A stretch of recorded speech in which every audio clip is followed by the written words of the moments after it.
노동부에서도 중대재해 예방을 위한 핵심 조치로서 위험성 평가를 강조하고 있는 것으로 보이고 작업 허가제의 중요성도 점점 더 커지는 것 같습니다. 먼저 사고와의 인과관계를 법원은 어떻게 인정했나요?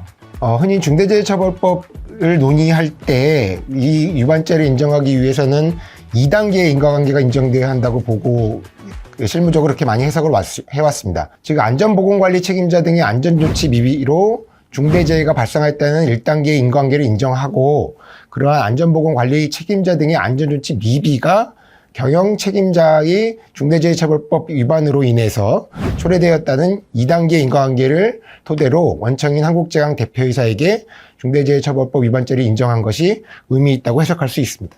결국 법원도 중대재해처벌법상의 의무라는 게 현장의 구체적인 안전조치를 하라라는 의무라기보다는 관리상의 의무다 이렇게 이해하는 것으로 볼 수 있겠군요.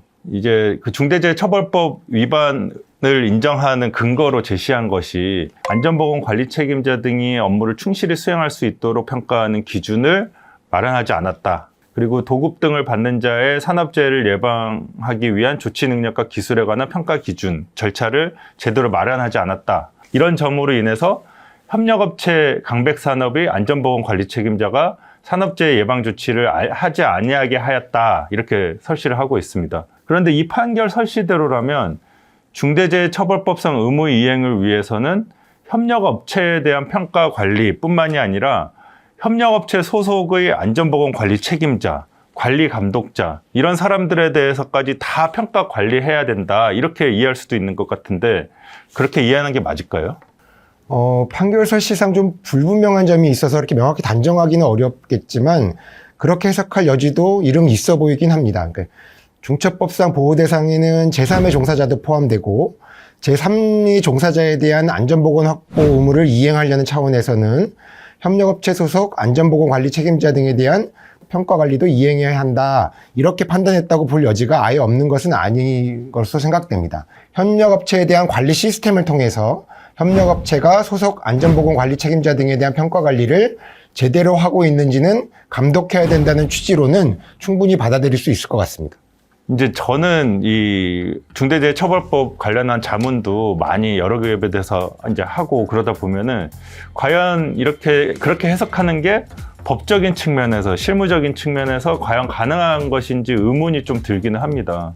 우선 원청이 이제 자기 회사 소속 임직원뿐만이 아니라 협력업체 소속 임직원에 대해서까지 평가 관리라 하라는 것이 여러 가지 이제 협력업체의 인사 관리에 깊숙이 관여하게 되는 그런 문제인데 공정거래법상 경영 간섭이나 노동법상 어떤 협력업체에 대한 지휘 명령 이런 걸로 인해서 다른 법령상 문제 소지도 상당히 있어 보이는 것 같고요. 또한 협력업체 종사자들까지 평가 관리 대상에 포함시킬 경우에 실질적으로 그 범위나 숫자가 엄청 과도해질 수 있고 실무상 협력업체 안전보건 관리 책임자나 그 관리 감독자까지 평가하고 체계적으로 관리하라는 것은 거의 불가능에 가깝다 이렇게 생각되기도 합니다. 그래서 이에 대해서는 향후의 판결의 동향을 지켜볼 필요가 있지 않나 이렇게 생각이 됩니다.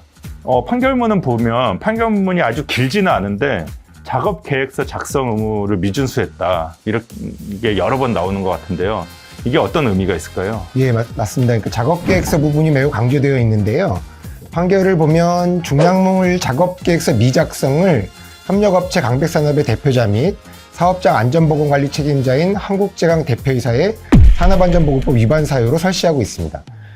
그런데 판결은 한국제강 대표이사의 작업계획 미작성을 강백산업 대표가 산업재해 예방에 필요한 안전조치를 하지 아니하게 한 사유로도 제시하고 있습니다. 작업계획서 작성, 위험성 평가 등은 산업법상의 의무라고 기본적으로 할 수 있지만 그 내용이 작업 전 유해 위험 요인을 파악하고 위험 요인을 제거, 대체, 통제하도록 하는 내용을 포함하고 있기 때문에 법원도 그 점을 중요하게 생각해서 작업계획서에 관련 부분을 강조한 것이 아닌가 생각됩니다.